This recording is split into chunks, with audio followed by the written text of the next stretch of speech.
Oke, Assalamualaikum warahmatullahi wabarakatuh. Keseharian kita terlepas dari aturan, khususnya aturan agama. Maka dari itu di sini kami akan menyampaikan beberapa kasus yang sering terjadi di lingkungan sekitar dan kami akan kaitkan bagaimana pandangan agama terkait hal tersebut. Yang pertama ada krisis etika dalam bersosial media. Nah, teknologi zaman sekarang ini kan sudah makin berkembang ya, khususnya dalam hal interaksi, di mana zaman sekarang ada yang namanya sosial media seperti TikTok, Instagram, WhatsApp, ataupun ada yang namanya Twitter. Meskipun sekarang segalanya sudah dipermudahkan, pastinya ada sisi buruk dari kemudahan tersebut. Salah satunya yaitu masalah etika. Kita pasti sering melihat ketika ada isu atau topik yang memerlukan diskusi, tidak jarang kita menemukan orang yang bahkan terlihat seperti tidak ingin berdiskusi, melainkan hanya ingin memberi komentar negatif atau hujatan. Nah, kenapa sih bisa begitu? Yang pertama, faktor yang pertama yaitu adanya anonimitas. Ya, anonimitas itu sendiri yaitu seperti identitas kita tidak terbongkar gitu. Banyak pengguna internet merasa aman untuk menyampaikan komentar kasar, menghina atau menyerang karena identitas mereka tidak selalu transparan. Lanjut, itu dikarenakan rendahnya literasi digital. Banyak pengguna media sosial belum memiliki pemahaman yang cukup tentang literasi digital, seperti kemampuan mengenali konten berbahaya, hate speech, atau ujaran kebencian. Ketidaktahuan ini diperparah dengan minimnya pendidikan etika digital di sekolah dan masyarakat. Oke, lanjut. Itu motivasi psikologis individu. Ya, pastinya ini karena pelaku hanya ingin melampiaskan saja sih. Jadi penyebab munculnya hate speech bisa dari keadaan psikologis seperti tadi, keinginan untuk mendapatkan perhatian, dalam tanda kutip ini ingin populer gitu ya. Yang sekarang ada yang namanya like atau ya begitulah. Terus rasa frustrasi karena ingin menyampaikan perasaan kesalnya terhadap lawannya, atau bahkan konflik batin di mana pelaku hanya ingin mencari kesenangan dalam merendahkan orang lain. Oke, lanjut, kurangnya penegakan hukum atau regulasi efektif. Meskipun sudah ada UU ITE, implementasinya dalam konteks hate speech kadang belum optimal. Selain itu, perlindungan hukum untuk korban juga masih problematis. Oke, lanjut dari faktor sosial, politik, dan lingkungan. Selain tadi yang disebutkan yaitu faktor psikologis, faktor eksternal seperti kepentingan politik, polarisasi sosial, atau tekanan kelompok juga ikut mendorong ujaran kebencian. Seperti dalam beberapa kasus, pelaku jarang mendapat pengakuan dari orang-orang sekitarnya. Ya, ini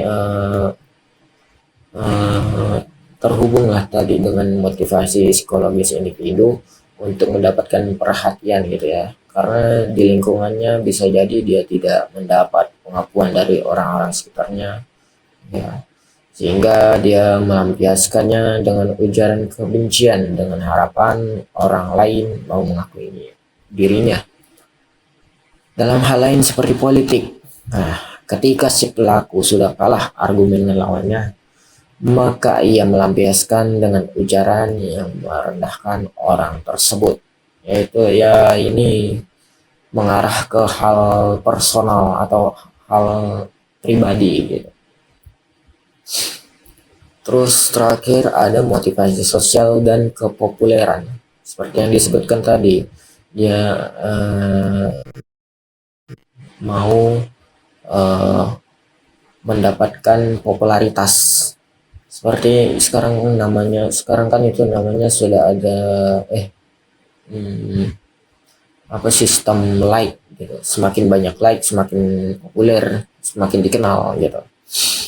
Oke, lanjut ke dampak sosial. Nah, yang pertama kita bahas dulu dampak pada korban ya. Dampak pada korban sudah jelas. Pertama, korban pasti merasa hina atau merasa sedih, bahkan dapat memicu stres berkepanjangan. Terus korban bisa saja akan menarik diri dari lingkungan sosial, takut membuka media sosial, kehilangan keberanian tampil di ruang publik, dan memilih membatasi interaksi karena khawatir menghadapi serangan baru. Bahkan kadang tidak jarang mereka menjadi merendahkan dirinya sendiri, sehingga dia tidak menjadi percaya diri. Oke, lanjut ke dampak pada masyarakat. Di tingkat masyarakat yang lebih luas, krisis etika digital ini menimbulkan pro dan kontra yang sangat tajam. Masyarakat mudah terpecah menjadi kelompok pendukung dan penentang, bahkan pada isu sederhana. Diskusi yang seharusnya rasional berubah menjadi perdebatan emosional yang penuh hinaan, sehingga memicu permusuhan yang berkepanjangan. Masalah lain seperti normalisasi kebencian. Sekarang semisal orang berkata kasar di sosial media, itu saja sudah seperti dinormalisasi kan. Ya, ini sangat berbahaya karena membentuk budaya komunikasi kasar yang akhirnya menular ke dunia nyata. Selain itu akan terjadi kerusakan nilai sopan santun Indonesia. Yang awalnya Indonesia dikenal dengan budaya santun, ramah, suka tolong menolong atau gotong royong gitu. Namun berkebalikan di ruang digital, nilai-nilai tersebut perlahan hilang. Oke, lanjut terhadap dampak terhadap komunitas Muslim. Sebagai negara dengan mayoritas Muslim, krisis etika ini turut berdampak dalam konteks keagamaan. Pertama, yang pastinya itu hilangnya adab, terutama dalam cara berbicara. Sedangkan di Islam sendiri mengajarkan pentingnya menjaga lisan, yaitu qaulan ya layyinan dan qaulan kariman. Dampak lain ialah hilangnya nilai ukhuwah Islamiyah atau nilai persaudaraan gitu. Jadi bakalan banyak perpecahan, perbedaan mazhab itu bisa jadi terpecah gitu. Bahkan dalam semisal pilihan ustadz di Islam sendiri banyak aliran gitu sih. Jadi sesuai dengan prinsip Islam itu tidak apa-apa berbeda gitu. Tapi karena sudah ada hate speech, mereka jadi terpecah belah gitu. Alih-alih saling menasihati dengan lembut, malah merespon dengan caci maki. Ya. Oke. Terus lanjut ke perspektif Islam terhadap fenomena komentar negatif, khususnya di online ya. Seperti yang disebutkan tadi, ada yang namanya qaulan layyinan, yaitu ucapan yang lembut. Ini bukan tanpa dasar, tapi ada dalilnya dari Quran surah Thaha ayat 44. Yang artinya itu tuh, maka berbicaralah kamu berdua kepadanya Fir'aun dengan kata-kata yang lemah lembut. Oke, makna dan relevansinya. Islam memerintahkan kelembutan bahkan kepada figur sekejam Fir'aun. Di ruang komentar online, kelembutan berarti menghindari kata-kata yang menyakitkan. Lanjut, ada qaulan kariman, yang artinya ucapan yang mulia dan menghargai. Salah satu dalilnya yaitu Quran Surah Al-Isra ayat 23 yang berbunyi, dan ucapkanlah kepada keduanya perkataan yang mulia. Terus makna dan relevansinya, Islam menekankan penghormatan kepada sesama manusia. Dalam konteks digital, qaulan kariman mencegah perilaku merendahkan fisik, pekerjaan, atau status sosial seseorang. Lanjut, ada qaulan sadidan, yaitu ucapan yang benar dan jujur. Dalilnya yaitu Quran Surah Al-Ahzab ayat 70. Dalilnya yang artinya ucapkanlah perkataan yang benar. Makna dan relevansinya yaitu media sosial sering memicu komentar berdasarkan asumsi, emosi, atau informasi yang belum jelas. Islam mewajibkan verifikasi dan kejujuran. Qaulan sadidan menghindarkan seorang muslim dari hoax, fitnah, dan tuduhan tanpa bukti. Oke, yang terakhir, larangan menghina dan merendahkan. Itu terdapat dari Quran Surah Al-Hujurat ayat 11 dan hadis riwayat Muslim. Hadisnya yaitu artinya seorang muslim tidak boleh menzalimi, merendahkan, atau menghinakan saudaranya. Ya, sudah jelas lah kalau Islam ini melarang berbagai bentuk ejekan, baik itu fisik ataupun mental. Oke, lanjut akan dijelaskan oleh teman saya. Halo teman-teman, di sini saya akan melanjutkan presentasi teman saya mengenai 5 kasus yang sering kita temukan atau fenomena yang sering kita temukan di lingkungan kita, yaitu lingkungan masyarakat dan di komunitas kita sendiri, yaitu komunitas orang muslim. Yang kedua yaitu kasus mengenai iri dan dengki. Iri dan dengki adalah perasaan tidak suka ketika melihat orang lain mendapatkan nikmat, keberhasilan, atau kebahagiaan. Perasaan ini membuat seseorang ingin nikmat itu hilang dari orang tersebut, sehingga mendorong komentar sinis, meremehkan, bahkan menjatuhkan. Kita dapat melihat ini lebih sering daripada dahulu karena zaman sosial media sekarang lagi marak-maraknya, terutama di Facebook, internet seperti Facebook, Twitter, Instagram, dan lain-lain. Penyebab utama iri dengki muncul tuh karena perbandingan sosial yang berlebihan, rasa tidak aman pada diri sendiri, tekanan media sosial, lingkungan yang menormalisasi komentar negatif, serta kurangnya pengendalian emosi dan etika digital. Ketika seseorang tidak puas dengan dirinya, pencapaian orang lain dapat menjadi pemicu munculnya rasa iri. Ini sering terjadi karena ibu-ibunya membandingkan anaknya sendiri dengan anak tetangga sebelah karena lebih berprestasi. Dampaknya sangat luas sekali. Pada individu, iri menyebabkan stres, hilangnya rasa kepercayaan diri, dan membuat korban takut untuk berbagi kebahagiaan. Pada masyarakat sendiri, iri menciptakan budaya saling merendahkan, hilangnya empati, dan membuat ruang digital semakin toksik. Sementara bagi komunitas muslim sendiri, iri merusak ukhuwah, menghilangkan adab, dan menurunkan keberkahan dalam interaksi sesama muslim. Di dalam Islam sendiri, iri dengki termasuk penyakit hati yang dilarang. Allah memerintahkan kita berlindung dari orang yang dengki ketika mendengki, dan Rasulullah SAW melarang hasad karena merusak hubungan dan menghapus kebaikan. Islam mengajarkan sifat qanah, menjaga lisan, dan serta mengganti iri dan dengan ghibah, yaitu rasa ingin menjadi lebih baik tanpa mengharapkan nikmat orang lain hilang. Tidak mungkin ya kalau pemerintahan, susah. Yang ketiga, perilaku sombong. Sombong adalah sikap merasa lebih tinggi dari orang lain, merasa paling benar, memandang rendah kemampuan dan keadaan orang lain.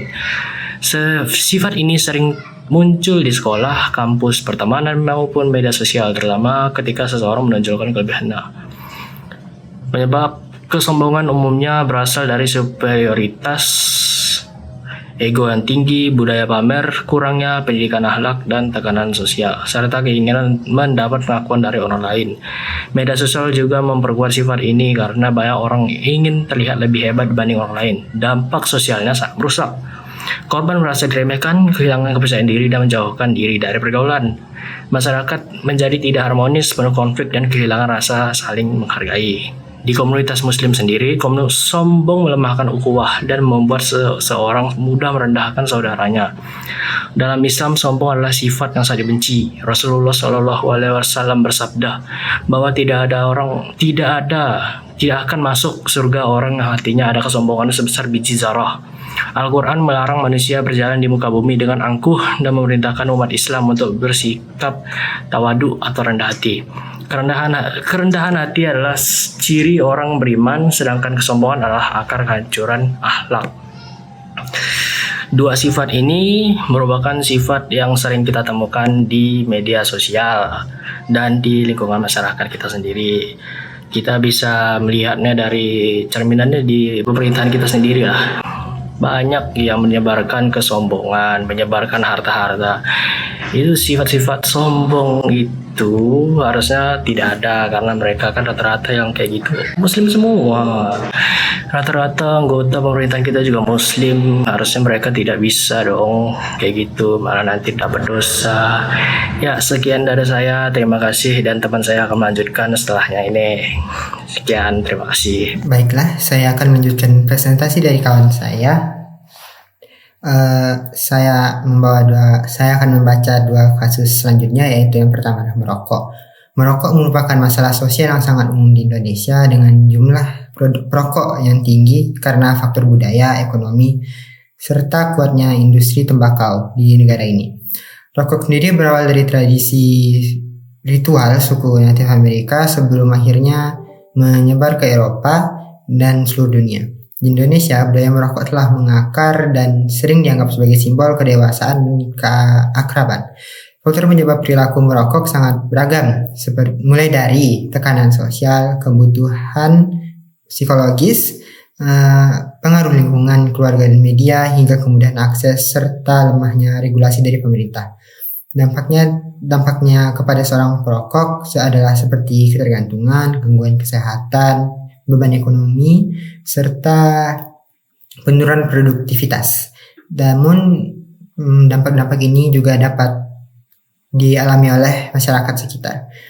Dalam perspektif Islam, sebagian besar ulama memandang merokok sebagai perbuatan yang haram karena menimbulkan mudarat bagi diri sendiri dan orang lain. Berdasarkan prinsip maqasid syariah seperti menjaga jiwa, akal, harta, serta kaidah tidak boleh membahayakan. Merokok dipandang tidak sesuai dengan ajaran Islam sehingga dianjurkan untuk ditinggalkan demi menjaga amanah Allah dan meningkatkan ketakwaan. Selanjutnya adalah pornografi dan porno aksi di sekitar lingkungan.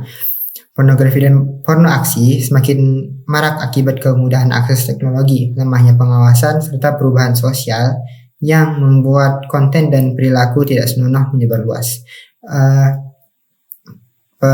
Pornografi dan porno aksi dominannya terjadi di internet dan meliputi materi visual, audio, atau tulisan yang membangkitkan syahwat serta tingkah laku tidak sopan yang secara nyata terjadi di ruang publik.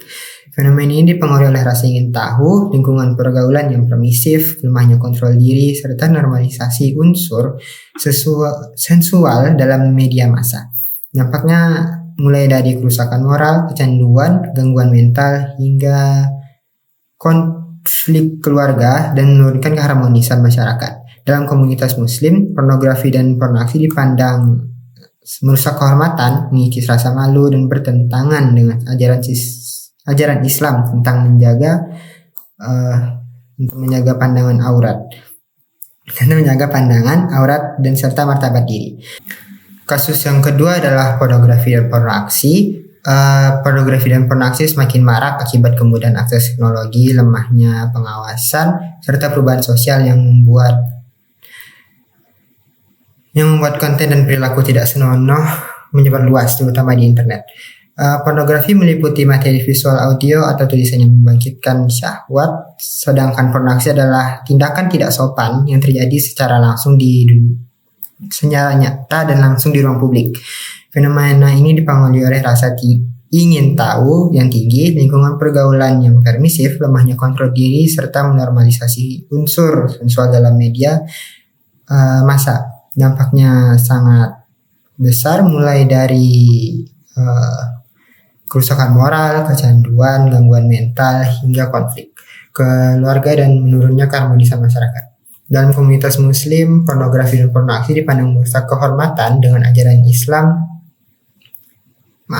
Merusak kehormatan, mengiris rasa malu dan bertentangan dengan ajaran Islam tentang menjaga pandangan, aurat, serta martabat diri. Berdasarkan prinsip syariat seperti larangan mendekati zina, menjaga kehormatan, dan mencegah bahaya sosial, Islam menegaskan bahwa perilaku ini harus dijauhi demi melindungi diri, keluarga, dan masyarakat dari kerusakan moral yang lebih besar. Itu saja dari saya, terima kasih.